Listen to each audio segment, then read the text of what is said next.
एक खूबसूरत घना जंगल था जिसमें दो चिड़ियां रीमा और सीमा रहती थीं। वो दोनों बहुत गहरी सहेलियां थीं और हमेशा साथ रहती थीं। एक दिन रीमा ने कहा, सीमा, मुझे भी बहुत भूख लगी है। सुबह से कुछ नहीं खाया। बारिश का मौसम आने वाला है और हमें अनाज का इंतज़ाम करना पड़ेगा। सीमा ने जवाब दिया, तुमने बिल्कुल ठीक कहा। बारिश के दिनों में बाहर जाकर खाना लाना मुश्किल हो जाएगा। बारिश के दिनों के लिए तो अनाज का इंतज़ाम हम कर लेंगे, लेकिन अभी मेरे पेट में चूहे दौड़ रहे हैं। चलो ना, कुछ खाकर आते हैं। रीमा बोली, हाँ, चलो चलते हैं। जंगल में एक काला कौवा था जो परिंदों को बहुत तंग करता था। उसने रीमा और सीमा को जाते देखा और सोचा, ये दोनों कहाँ जा रही हैं? बहुत खुश लग रही हैं।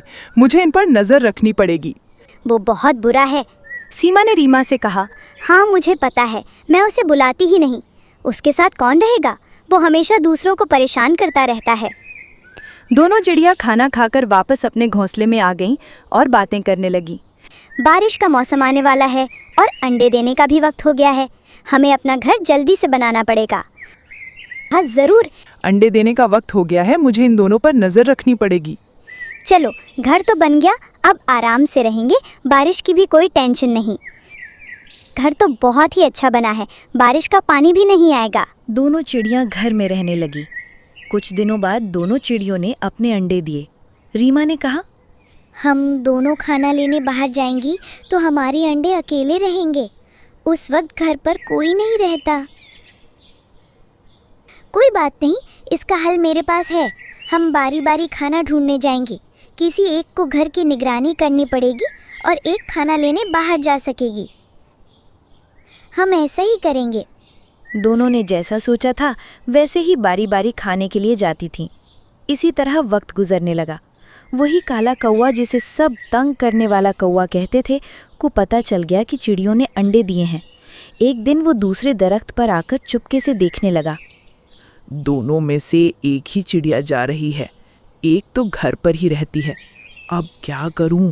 अंडे खाने के लिए कुछ करना पड़ेगा। दूसरे दिन फिर से काला कौवा अंडे खाने के लिए आ गया।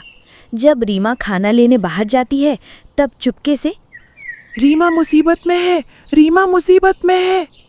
ये आवाज़ सुनकर सीमा घर से बाहर आती है। बाहर तो कोई नहीं। ऐसा किसने कहा होगा? और अगर उसकी बात सही निकली तो क्या होगा? अब मैं क्या करूं? रीमा मुसीबत में होगी। मुझे जल्दी जाना पड़ेगा। थोड़ी ही देर में मदद करके वापस आ जाऊंगी। ऐसा सोचकर सीमा रीमा की मदद के लिए चली जाती है। काले कौवे को यही चाहिए था। जैसे ही सीमा जाती है वो पीछे से आकर सारे अंडे खा जाता है और चला जाता है। रीमा खाना खाकर वापस आ जाती है और देखने लगती है कि घर पर तो कोई नहीं। ए खुदा, सीमा कहाँ गई होगी? और हमारे अंडे भी नहीं हैं। यहाँ क्या हुआ होगा? रीमा आसपास देखने लगती है। बहुत ढूंढने पर भी सीमा और अंडे दोनों नहीं मिलते। रीमा उदास होकर बैठ जाती है और रोने लगती है। वहीं दूसरी तरफ सीमा को भी रीमा नहीं मिलती। रीमा तो कहीं नहीं है। मुझे घर वापस जाना चाहिए। वहाँ घर पर अंडे अकेले हैं। सीमा जल्दी से उठकर घर वापस आती है तो देखती है कि रीमा तो घर पर आ गई है और बहुत रो रही है। तुम यहाँ कैसे आ गई? तुम तो जंगल में फंस गई थी ना? किसने कहा मैं मुसीबत में थी? मुझे तो कुछ नहीं हुआ है। तुम घर छोड़कर कहाँ गई थी और हमारे अंडे कहाँ गए? जल्दी बताओ। सीमा ने जो हुआ था वो सब कुछ बताती है और रोने लगती है। रीमा और सीमा समझ जाती हैं कि किसी ने जानबूझकर ऐसा किया और अंडे खाकर चला गया। जिसने ऐसा किया है उसे छोड़ेंगे नहीं, सबक सिखाएंगे। दूसरी बार ऐसा करने की सोचे तक नहीं। इसी दौरान दोनों सोच रही थी कि हमारे अंडे कौन खा गया होगा। रीमा ने कहा, जब मैं घर आ रही थी तो रास्ते में काले कौवे को देखा था। ज़रूर हमारे अंडे काले कौवे ने खाए हैं। हमें उसे सबक सिखाना पड़ेगा।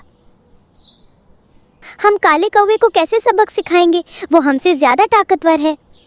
रीमा ने जवाब दिया, मेरी पास एक योजना है, बस तुम देखती जाओ हम कैसे काले कौवे को सबक सिखाते हैं।